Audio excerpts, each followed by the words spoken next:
안녕하세요. 원자 시뮬레이션. 이게 참 어려운 문제잖아요.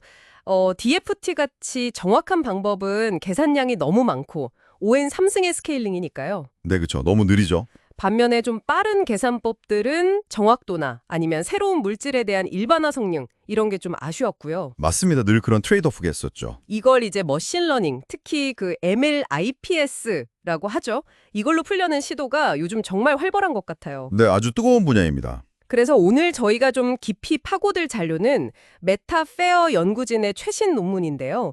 UMA, A Family of Universal Models for Atoms입니다. UMA, 네네. 이게 무려 5억 개에 달하는 정말 방대한 3D 원자 구조 데이터셋으로 훈련된 범용 모델이라고 하는데 아마 AI 리서치 엔지니어이신 당신께는 아키텍처나 스케일링 측면에서 아주 흥미로운 내용이 많을 겁니다. 네, 맞아요. 이 논문은 단순히 성능 수치를 조금 올렸다 이런 차원을 넘어서요. 정말 그 대규모 데이터랑 모델 스케일링 그리고 몰렐 같은 새로운 아키텍처 이런 걸 통해서 MLIPS 분야의 어떤 새로운 가능성을 보여주려고 하고 있죠. 여러 분야의 문제를 단 하나의 모델로 풀겠다. 이런 건가요? 그렇죠. 화학이나 재료과학의 다양한 문제들을 단일 모델로 해결하려는 상당히 야심찬 목표를 가지고 있습니다. 그럼 UMA가 구체적으로 어떤 문제를 풀려고 했는지 그거부터 한번 짚어보죠. 기존 MLIPS는 특정 태스크나 어떤 도메인에 좀 특화되는 경향이 있었잖아요. 범용성이 좀 부족했다고 할까? 네, 맞아요. 특정 데이터셋에 너무 맞춰져 있었죠. 유마는 이걸 어떻게 극복하려고 했나요? 어떤 접근법을 썼죠? 핵심은 역시 규모랑 다양성 이 두 가지입니다. 그 논문 피겨 1 보시면 아시겠지만 분자 오몰25, 재료 오메24, 또 촉매 오시20, 오디데이시23, 분자 결정 OMC25 같이 정말 여러 화학 도메인의 대규모 데이터셋들을 다 통합했어요. 와, 다 합쳤군요. 네, 그래서 약 5억 개 구조라는 MLIPS 연구에서는 정말 전례 없는 규모의 훈련 데이터셋을 구축한 겁니다. 5억 개 엄청나네요. 그렇죠. 이 방대한 데이터를 가지고 이제 다양한 태스크랑 어떤 화학적 환경을 다 아우를 수 있는 단일 범용 모델, 이걸 만들겠다. 이게 목표였던 거죠. 그 유마 모델이 보면 small, medium, large 이렇게 세 가지 크기로 나오던데요. 테이블 1. 각각 좀 특징이나 용도가 다를 것 같은데 어떻게 다른가요? 네, 그게 용도에 따라 좀 나뉘는데요. 스몰 모델은 속도랑 정확성 균형을 좀 맞춰서 긴 MD 시뮬레이션 돌릴 때 유리하고요. 아, 속도 위주? 네, 그리고 MD, 미디엄은 좀 더 정확해서 구조 최적화나 아니면 짧은 MD 시뮬레이션, 아니면 그냥 범위용 DFT 대리 모델로 쓰기 좋게 나왔습니다. 그럼 라지는요? LG, 라지 모델은 이제 정확도를 정말 극한으로 끌어올린 모델이라서 주로 스케일링 연구나 아니면 성능의 한계가 어디까지인가 탐색하는 약간 연구용 모델이라고 볼 수 있죠. 그렇군요. 그럼 이 모델들의 기본 아키텍처는 어떤 건가요? 기본적으로는 그 이퀴베리언트 GNN, 그러니까 회전이나 이동 같은 병환에 대해서 예측값이 일관성을 유지하는 그런 GNN인데요. ESN이라는 모델을 기반으로 합니다. ESN이요? 네, 원자 번호랑 3D 좌표를 입력으로 받아서 그 메시지 패싱이라는 과정을 통해 각 원자의 특성 벡터, 여기서는 스페리컬 하모닉 노드 임베딩이라고 부르죠. 이걸 업데이트하고요. 네. 이걸 바탕으로 최종적으로 에너지나 원자에 작용하는 힘, 포스 같은 물리량을 예측하는 구조입니다. 기본적인 GNN 구조랑 비슷하긴 한데 네, 그런데 유마에만의 특별한 점이 있어요. 여기다가 시스템 전체의 총 차지나 스핀 정보, 그리고 이게 또 중요한데 여러 데이터셋에서 사용된 DFT 계산 설정 값이 다 다르잖아요. 예를 들면 VASP를 썼냐, 오르카를 썼냐, 펑셔널은 뭘 썼냐. 아, 그런 정보까지요? 네, 그런 서로 다른 DFT 설정 정보까지 입력으로 받아서 처리할 수 있는 새로운 임베딩 레이어를 추가했어요. 이게 이제 다양한 데이터셋을 하나로 합쳐서 학습할 수 있게 해주는 범용성의 핵심 중 하나라고 볼 수 있습니다. 와, 이건 정말 흥미로운데요? 여기서 그 몰래 믹스처 오브 리니어 엑스퍼트라는 개념이 등장하잖아요. 이게 모델 파라미터 수를 엄청 늘리면서도 추론 속도는 거의 그대로 유지하는 기술이라고 들었는데 어떻게 그게 가능한 거죠? 피겨 2에 잘 나와 있긴 하던데 네, 맞습니다. 이게 참 재미있는 아이디어인데요. 대규모 데이터를 잘 학습하려면 당연히 모델 캐패시티, 즉 파라미터 수가 커져야 하잖아요. 그렇죠. 표현력이 좋아야 하니까. 근데 이걸 그냥 무작정 늘리면 추론할 때 계산량이 많아져서 속도가 느려지는 트레이드오프가 있죠. 모이는 바로 이 문제를 풀려고 나온 아키텍처입니다. 어떻게 푸는 건데요? 여러 개의 리니어 엑스퍼트, 그러니까 일종의 작은 선형대환 네트워크 WK들을 여러 개 두고요. 입력의 특성에 따라서 이 엑스퍼트들 각각의 다른 가중치, 알파 K를 주는 거예요. 그래서 최종 출력은 각 엑스퍼트 출력의 가중치합으로 계산됩니다. Y equal 시그마 알파 K WKX EQ1. 아, 전문가 여러 명한테 물어보고 종합하는 느낌이네요. 약간 그런 식이죠. 근데 여기서 중요한 포인트가 뭐냐면 이 가중치 알파 K를 계산할 때 이게 원소 구성이라든지 시스템 전체의 처지나 스핀 아니면 어떤 태스크인지 같은 정보, 즉 시뮬레이션 도중에는 변하지 않는 글로벌한 정보에만 의존한다는 겁니다. 아하, 그러면 시뮬레이션 시작하기 전에 미리 계산해서 합쳐둘 수 있겠네요. 정확합니다. 바로 그거예요. 그래서 시뮬레이션 딱 시작하기 전에 미리 계산된 가중치 W equal 시그마 알파 K WK EQ2 이걸 하나로 딱 만들어 두면 실제 추론할 때는 그냥 이 가중치 행렬 하나만 쓰면 되는 거죠. 와, 그럼 모의를 안 쓰는 일반 모델이랑 추론 속도가 거의 같아지겠네요. 네, 거의 동일한 추론 속도를 낼 수 있습니다.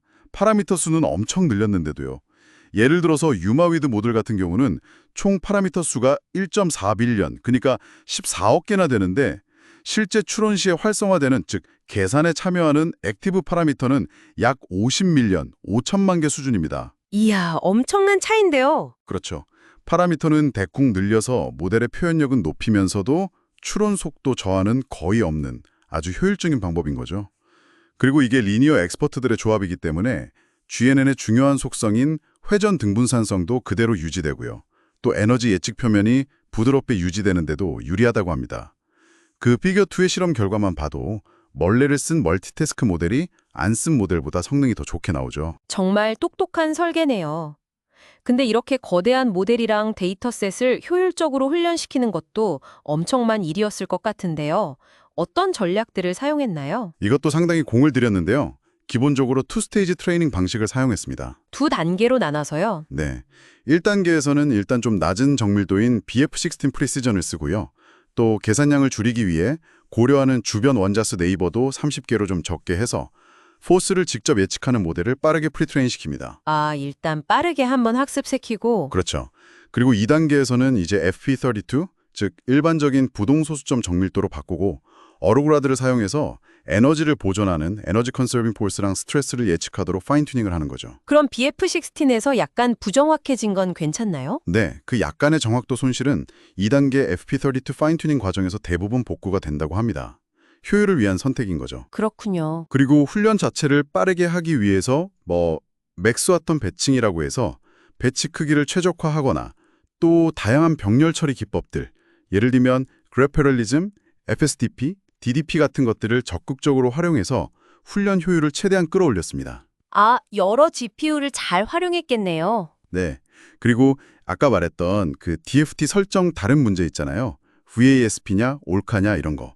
이것 때문에 에너지 값 기준이 다를 수 있는데 이건 각 원자 번호에 따라서 일종의 에너지 옵셋을 적용하는 에너지 레퍼런싱 스킴이라는 걸 써서 해결했다고 합니다. 체계적으로 문제를 해결했네요. 그리고 스케일링 로스 연구 결과도 되게 인상 깊었어요. 모델 크기, 데이터 양, 계산량 사이의 관계를 분석했죠. LLM 쪽에서 많이 하던 건데 Figure 3. 맞아요. LLM 분야에서 많이 관찰되는 것처럼 유마 모델도 투입된 계산량, 즉 플롭스 대비해서 성능의 형상이 로그 리니어한 경향, 다시 말해 스케일링 법칙을 따르는 경향을 보였습니다. 여기서도 그게 보이는군요. 네, 그래서 이걸 바탕으로 예를 들어 우리가 사용할 수 있는 총 계산 예상이 50.20조일 플롭스 정도라고 할 때 최적의 성능을 낼 수 있는 모델 크기가 어느 정도일지 예측할 수 있었던 거죠. 논문에서는 덴스 모델 기준으로 대략 700메가 파라미터, 7억 개 정도가 최적이라고 추정했고 이게 마침 유마 LG 모델 크기랑 비슷합니다. 아, 그래서 유마 LG 크기가 그렇게 정해졌을 수도 있겠네요. 그렇죠. 그리고 또 재미있는 게 모래 아키텍처가 같은 성능 목표, 예를 들어 같은 러스 값에 도달하는데 필요한 액티브 파라미터 수가 모래를 안 쓴 댄스 모델보다 약 2.5배 정도 적다는 것도 확인했습니다. UMA MD 크기 기준으로요. 모래가 확실히 효율적이긴 하네요. 네, 스케일링 측면에서도 효율성을 보여준 거죠. 그래서 가장 중요한 거, 실제 성능은 어땠나요? 여러 벤치마크에서 SOTA, 스테이트 오브 디 아트를 달성했다고 하던데 정말로 단일 모델이 여러 분야에서 다 잘했나요? 네, 그 테이블 2랑 4를 보시면 결과가 상당히 인상적입니다. 별도로 각 태스크에 맞게 파인 튜닝을 하지 않았는데도 이 단일 UMA 모델이 재료 탐색 분야, 맷 벤치 디스커버리에서는 소타를 달성했고요. 와, 파인 튜닝 없이 SOTA요. 네, 그리고 촉매 반응 에너지 예측, 예를 들어 OC20 어섭션 에너지 예측 오차를 기존 소타 대비 80%나 줄였고 어설드 ML이라는 다른 벤치마크에서도 성공률을 25% 향상시켰다고 합니다. 그 외에 분자나 분자 결정 같은 다양한 도메인에서도 기존의 특화된 모델들보다 비슷하거나 오히려 더 뛰어난 성능을 보여줬어요. 정말 대단한데요. 범용 모델이라는 이름값을 하네요. 그렇죠. 특히 저는 그 추론 효율성, 테이블 3, 이게 되게 인상 깊었는데 아까 잠깐 언급된 UMA SM 모델 있잖아요. 네, 속도 중심 모델? 이게 단일 H1 GPU 하나만 가지고도 원자 1000개짜리 시스템을 초당 16스텝으로 시뮬레이션할 수 있대요. 이걸 시간으로 환산하면 하루에 대략 1.4나노초 NS 정도의 MD 시뮬레이션을 돌릴 수 있는 속도입니다. 와, 상당히 빠른데요. 네, 그리고 메모리에도 원자를 10만 개 이상 올릴 수 있다고 하니까 꽤 큰 시스템도 다룰 수 있고요. 이게 다 몰리 덕분에 총 파라미터 수는 매우 많지만 실제 추론에 필요한 계산량은 적어서 실제 시뮬레이션 속도와 확장성이 뛰어나다는 걸 보여주는 거죠. 그렇군요. 오늘 메타세어의 UMNO 논문을 통해서 정말 방대한 데이터와 몰래 같은 혁신적인 아키텍처, 그리고 효율적인 훈련 전략, 이런 것들이 잘 결합되면 원자 시뮬레이션의 정확성, 속도, 그리고 무엇보다도 이 일반화 가능성을 얼마나 크게 끌어올릴 수 있는지 확실히 확인할 수 있었습니다. 네, 단일 모델로 이렇게 다양한 분야에서 소타 수준의 성능을 냈다는 건 정말 주목할 만한 성과죠. 정말 놀랍네요. 물론 아직 풀어야 할 숙제도 당연히 있습니다. 논문에서도 솔직하게 언급하고 있는데요. 예를 들어서 현재 모델의 컷오프 거리가 6옹스트럼 정도인데 이것보다 더 먼 거리의 롱레인지 인터랙션을 어떻게 잘 처리할 거냐 하는 문제. 아, 그건 항상 어려운 문제죠. 네. 그리고 학습 데이터에 없었던 새로운 차지나 스핀 값에 대해서 모델이 얼마나 잘 일반화할 수 있을지 이런 부분들은 아직 좀 개선의 여지가 있다고 보고 있습니다. 그렇군요. 완벽하진 않지만 그래도 정말 큰 진전을 이룬 것 같습니다. 자, 그럼 마지막으로 이런 질문을 한번 던져보면서 마무리할까 합니다. UMA가 보여준 이 엄청난 가능성을 바탕으로 우리가 꿈꾸는 진정한 의미의 만능, 유니버설 원자 모델로 나아가려면 다음 스텝은 무엇이 되어야 할까요? 어려운 질문이네요. 예를 들어 방금 말씀하신 롱레인지 인터랙션 문제나 찰트 스핀 일반화 문제를 해결하기 위한 새로운 아키텍처나 학습 방법은 또 어떤 형태일 수 있을까요? 혹은 AI 리서치 엔지니어로서 당신의 연구 분야에서 이 유마 모델을 어떻게 활용하면 기존의 한계를 뛰어넘는 뭔가 새로운 발견이나 혁신을 만들어낼 수 있을지 한번 상상해 보시는 것도 굉장히 흥미로울 것 같습니다.